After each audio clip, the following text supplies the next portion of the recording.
P for promo में खुशामदीद। जी तो VS drama serial नंद की नए आने वाली एपिसोड में आप देखेंगे कि इस आफत की परकाला गौहर ने हर किसी का जीना हराम किया हुआ है। अभी इस ड्रामे का इब्तिदा ही है, लेकिन हर बंदा गौहर के अंजाम का मुंतज़िर हुआ पड़ा है।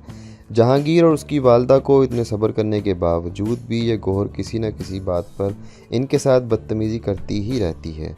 और अब भी जहांगीर की वालदा ने बस इतना कहा कि मुलाजमा को नहीं निकालना तो ये मैडम हो गई शुरू। जहांगीर ने बस इतना कहा कि जितना ये तुम्हारा घर है उतना ही मेरी अम्मी का भी है।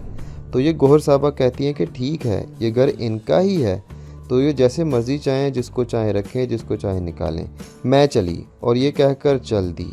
अब अपने मैके जाएगी और वहाँ पर जाकर डालेगी नए फसाद साकिब और उसकी नई नवेली दुल्हन के दरमियान। दूसरी तरफ साकिब और राबी गए हुए हैं हनीमून पर, वो भी पाकिस्तान में ही, वो भी गौहर की इजाज़त के साथ, और पीछे से उसकी वालदा की तबीयत भी थोड़ी ख़राब है। अब इस बात पर भी राबी की बेइज्जती पक्की है गौहर के हाथों। और परेशानी की बात यह है कि इन दोनों का मोबाइल पर भी रब्ता नहीं हो रहा किसी का, तो इस वजह से भी इसकी मदर काफ़ी परेशान है। तो इस बात का बतंगड़ भी अब गौहर साहबा बनाकर ही हटेंगी। साकिब और राबी के रब्ता ना होने की वजह से सभी परेशान हैं। उधर राबी का भाई भी काफ़ी ट्राई करता है तो उसका रब्ता भी नहीं हो रहा।